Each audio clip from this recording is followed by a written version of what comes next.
الله الله الله الله الله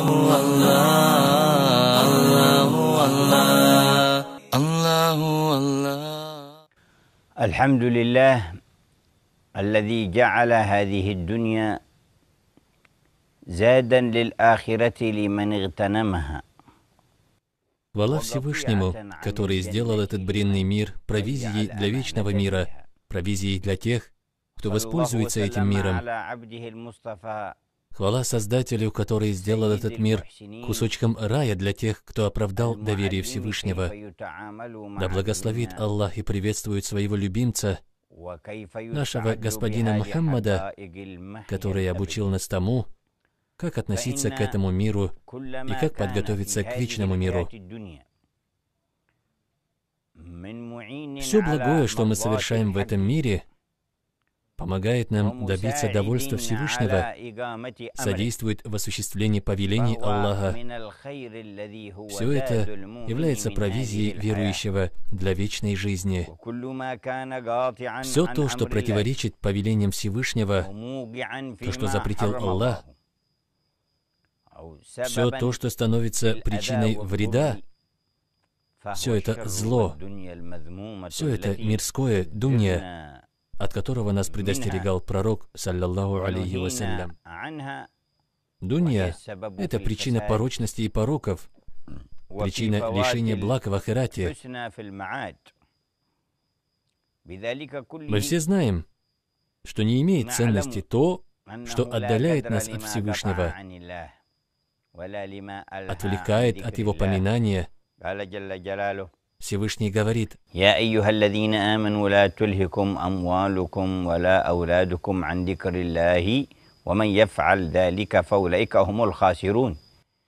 Смысл: «О вы, которые уверовали, не давайте своему имуществу и детям отвлекать вас от поминания Аллаха. А тот, кого отвлекают от этого его имущество и дети, потерпит убыток в день воскресения. Понесут урон в судный день те, кто не поминал Аллаха из-за своего имущества и детей». В другом аяте говорится смысл: «Ни ваше богатство, ни ваши дети не являются тем, что приблизило бы вас к нам, разве только тех, которые уверовали и творили благое». Поистине, те, которые уверовали, знают, как распоряжаться имуществом и как воспитывать детей, чтобы быть из числа тех, которых приведут к водоему пророка, саллаллаху алейхи вассалям. О таких рабах Всевышний говорит в аяте, смысл: тех, которые уверовали и творили благое. Это верующие, средством приближения ко Всевышнему которых являются их дети и имущество. К сожалению, дети и имущество для основной массы людей не служат средством приближения, так как их имущество и потомство отклонило людей от того, для чего они созданы. Становится очевидным, что когда красота этого мира возобладает над нашим сердцем, заняв в нем незаслуженное место, это приводит к отклонению от истинного пути и достоверных знаний, отдаляет от довольства Всевышнего. Пророк, саллаллаху алейхи вассалям, обратил особое внимание на то, чтобы мы не увлекались тем, что отдаляет нас от Всевышнего. Стремление к тому, что препятствует человеку в возвышении на высокие уровни, является большим бедствием человека.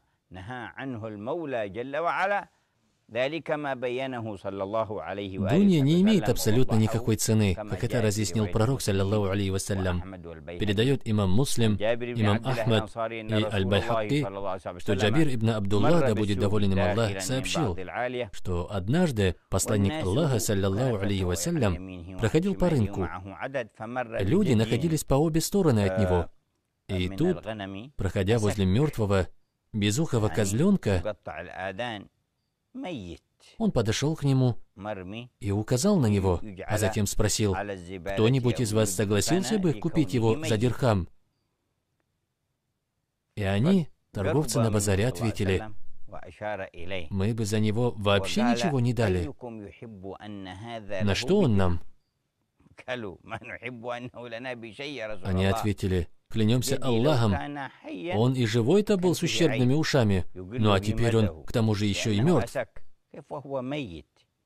И он сказал: саллаллаху алейхи ва алейхи вассаляма, фаваллахи лад-дунья ахван аля Аллахи мин хаза алейкум.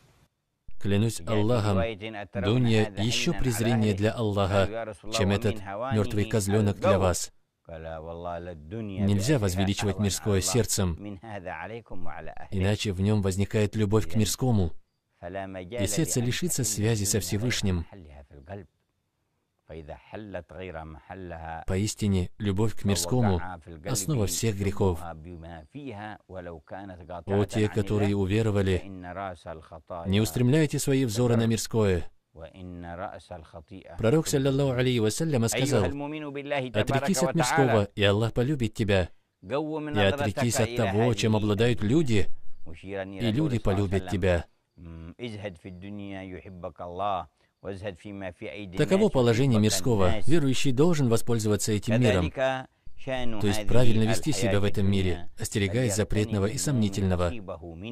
Мирское необходимо использовать для достижения довольства Господа, используя мирское вышеуказанным образом, как это делают праведные люди, являющиеся для нас примером.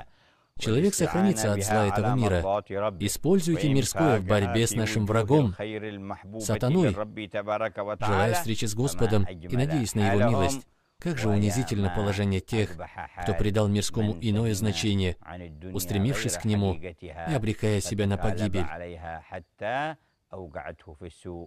Аллах, сохрани наши сердца и подготовь их для вечной жизни.